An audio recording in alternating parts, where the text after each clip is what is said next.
ازيكم حبايبي عاملين ايه؟ النهارده هنعمل كبسه. خليها بقى كبسه ام امير، مش كبسه الهام اللي هم الشهيره الترند اليومين دول. سهله جدا يعني، زي الكبسه العاديه اللي احنا بنعملها، بس هم بقى طلعوها ترند. هنا انا بسلق الفراخ بدل ما كنت احطها مع البصله. هي في الوصفه بتتحط مع البصله، تشيلي الجلد وتروحي محمراها في البصله. لا، انا استغنيت عن الكلام ده لان انا عايزه اصلا شوربه عشان هعمل بيها ملوخيه. وانا بفضل كده، ما بحبش الفراخ بتبقى جواها حاجه يعني.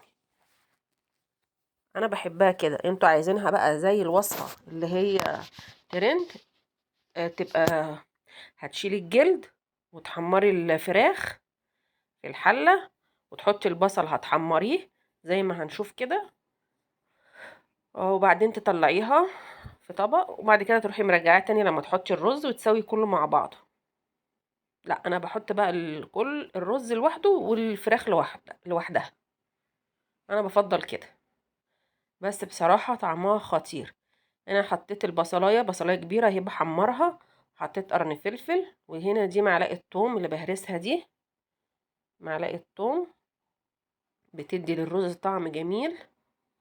هنا الشوربة قربت تستوي، وقرن الفلفل ده بيدي تيست عالي جدا، بيغير الطعم وبيتحطه في حتة تانية خالص. لازم تبقى البصلاية غامقة عشان الرز يطلع غامق. لو انت عايزة الرز اللي هو البسمتي العادي بتاعنا ده، هتصفريها بس. هنا انا جبت طماطمايه بشرتها وهحطها عليها، وهكون انا طبعا بغسل الرز وهحطه. رز بسمتي، عايزة رز مصري سيب الطريقة بالرز بسمتي، عايزة رز مصري عادي برضو، هيبقى الطعم كله واحد. بس انا هنا في الوصفة دي هحط رز بسمتي. وهنا دي توابل جبتها من عند العطار، بس طعمها جميل. واحط قرفة وكركم. هي التوابل دي بتغنيكي عن القرفة والكركم اللي في البيت، لا بس انا بحط برضو قرفة وكركم عليها زيادة، بتودي بقى الرز في حتة تانية خالص، جميلة جدا جدا جدا. بصي بقى اللون اغمق ازاي، عشان البصلة احنا مغمقينها، والتوابل اصلا بتديها لون غامق. انا بعمل لك لايك، ما تنسيش لايك. هنا عودين القرفة، وحطيت الكركم والملح والفلفل بقى بتاعك، ظبطي الرز.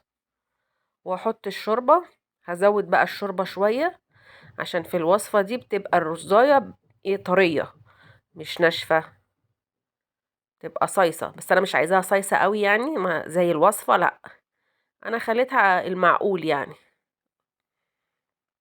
اي حاجة بتبقى في الاكل معقول بتبقى تدي طعم حلو.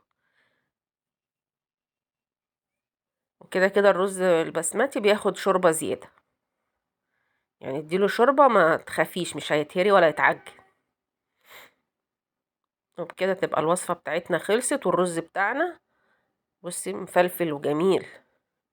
ألف هنا وشفا عليكم، وجربوا الوصفة بتاعت أم أمير، جميلة جميلة جميلة. بصي الرز مفلفل ازاي، ولا معجن ولا صايص زي الوصفة، لا أنا رز مفلفل.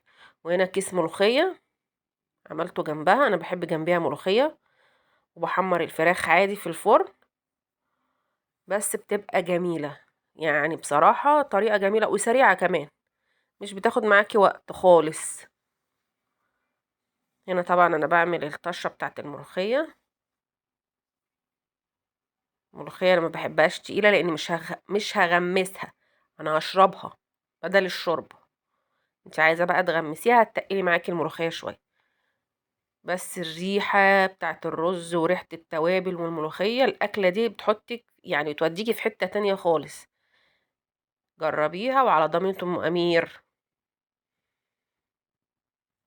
تحفة تحفة تحفة. بألف هنا وشفا عليكم يا حبايب أم أمير يا عسل. وما تنسوش بقى اللايك والاشتراك.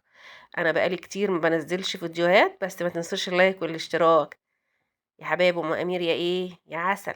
كبسة مين؟ ام امير. جربوها وهتدعولي.